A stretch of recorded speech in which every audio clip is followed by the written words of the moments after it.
कहा सौम्य दर्शना से राजा भर्तरी कह रहे हैं विक्रमादित्य के बड़े भाई, क्या मिलता है? माँ कहती है कि वो कदम से कदम मिलाकर चलता है, भटकने नहीं देता। माँ वो भटकने नहीं देता? नहीं, आएगा मौका तो शिव की आराधना का फल तुझे बताऊंगी मैं। और अभी कथा में कहा जोरू और जमीन व्यक्ति को कब बदल देती है पता नहीं पड़ पाता। आया समय, राजा भर्तरी ने खूब भजन करा देवाधिदेव महादेव का। गुरु जी प्रसन्न हो गए। गुरु जी ने राजा भर्तरी को एक फल दे दिया। राजन, ये वो फल है जो खाएगा वो जवान रहेगा, कभी बुढ़ा ही नहीं होगा। राजा भर्तरी ने फल लिया, खुश हो गया। राजा भर्तरी सबसे ज्यादा प्रेम अगर करता था तो अपनी धर्म पत्नी से करता था। उसने सोचा मैं भले बुढ़ा हो जाऊं पर मेरी पत्नी जवान की जवान बनी रहे, तो उन्हें वो फल राजा भर्तरी ने अपनी पत्नी को दे दिया। पत्नी फल लेकर गई। अब क्या बोलूं, पत्नी फल लेकर गई। राजा भर्तरी की धर्म पत्नी, राजा भर्तरी सबसे ज्यादा प्रेम पत्नी से करता था, इसलिए उसको बूढ़ी होते नहीं देख सकता था, तो उसको फल दे दिया। पत्नी फल लेकर गई। वो सेनापति को ज्यादा चाहती थी, राज्य के सेनापति को बहुत प्रेम करती थी।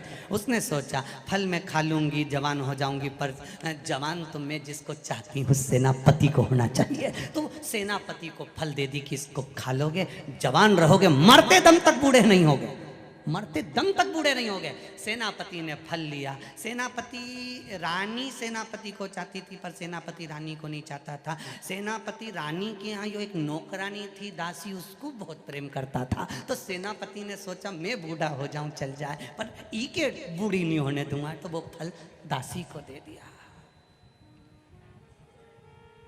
अब दासी के पास में फल आया। दासी ने विचार करा ये वो फल है जो खाएगा जवान रहेगा। मेरे नगर का राजा भर्तरी पूरी सनातन धर्म की ध्वजा फैला रहा है, ये फल मैं उसको दे देती हूँ, सनातन धर्म जीवित रहेगा जब तक वो रहेगा।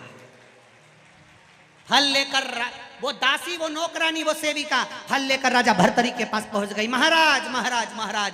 महाराज ने कहा क्या बात है? ये फल वो फल है जो खाएगा वो जीवन भर जवान रहेगा। भर्तरी के हाथ में फल आया। फल आते से ही भर्तरी ने देखा ये तो मैंने रानी को दिया था। नौकरानी से, दासी से पूछा ये फल तुम्हारे पास कैसे आया? उसने बताना नहीं चाहा। राजा ने उसको डराया, धमकाया। तब उसने कहा सैनिक मुझे चाहता है, ये फल मुझे सैनिक ने दिया। सेनापति को दिया। सेनापति को बुलाया, फल कहां से आया? डराया, धमकाया। सेनापति बताने को तैयार नहीं। कहा रानी मुझे बहुत ज्यादा प्रेम करती है। रानी ने दिया। रानी को फल लिया। रानी से कहा तूने सेनापति को दिया? हाँ, मैं इसको बहुत प्रेम करती हूँ।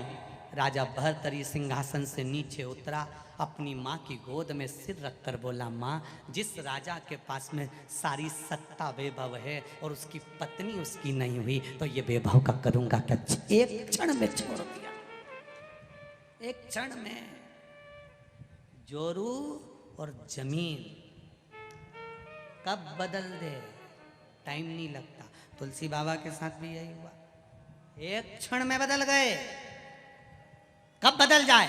भाई भाई की जमीन रहती है, परिवार की जमीन रहती है, कुटुंब की जमीन रहती है। एक परिवार की जमीन 1 इंच भी जमीन ऊपर लेके नहीं जाएगा, पर उसके लिए अदालत में लड़ लड़ के मर जाएगा। और 1 इंच लेके नहीं गया, खाना पीना दुश्वार हो गया। महाराजों से जाकर पूछ लिया कि बता दो हमारा केस कैसे निपटेगा, और जैसे ही केस निपटेगा मैं सुंदरकांड का पाठ करूंगा। एक जमीन का जरा सा 1 इंच टुकड़ा, नारी के प्रति एक आसक्ति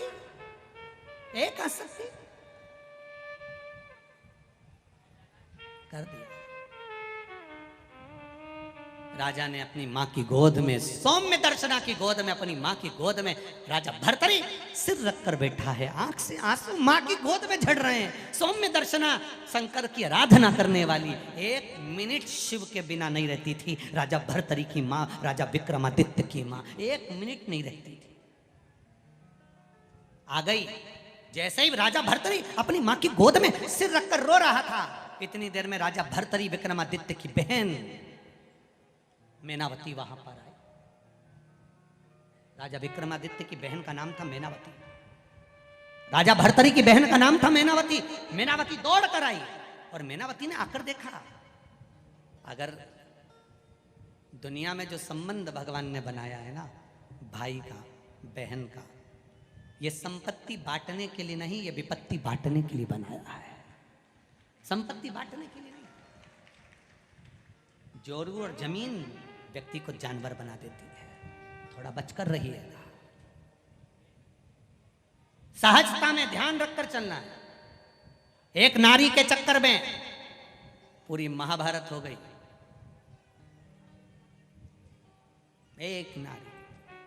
एक नारी के चक्कर में पूरी रामायण हो गई। अगर वो सूर्पणखा नहीं जाती राम जी के पास और भाई से कह रही मैं तो पानी पीने गई थी, अब इतना बड़ा लंका का राजा रावण, इतनी विद्या थी उसके पास में, बस एक जरा सी देर में यूज करता ना तो देख लेता कि ये पानी पीने गई थी कि पानी ग्रहण संस्कार करने गई थी। इतना सन देख लेता ना तो समझ में आ जाता ना। बहन के कहने में बस मैं तो भैया आंख में से आंसू डालती डालती बोली मैं तो पानी पीने गई थी। इतना में तो भाई ने कह दिया नहीं तू चिंता मत करने, अब तो नित्य ही धुआं हो गया। इसलिए ये रोए तो थोड़ा ध्यान रखना कि ये सही बोली रही है, थोड़ा इसका भी ध्यान रखना पड़ेगा। बात तक पहुंचो। हम ये नहीं कह रहे कि किसी के आंसू ना देखिए, आंसू कभी झूठा नहीं होता, पर बोलने की भाषा झूठी हो सकती है। सत्य को पकड़ो।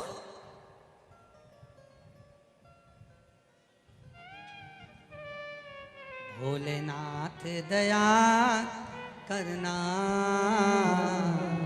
मैं तेरे भरोसे हूँ।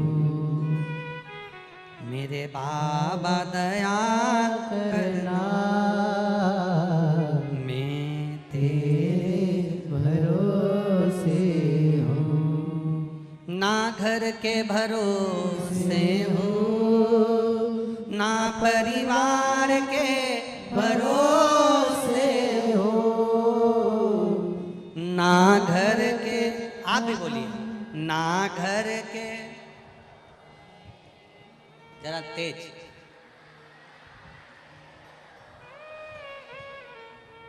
महाकाल दया करना, मैं तेरे भरोसे ना इनके भरोसे हूँ, ना उनके भरोसे, ना इनके भरोसे हूँ, ना उनके भरोसे हूँ। मेरे बाबा दया करना, मैं तेरे भरोसे हूँ। मेरे दादा दया करना,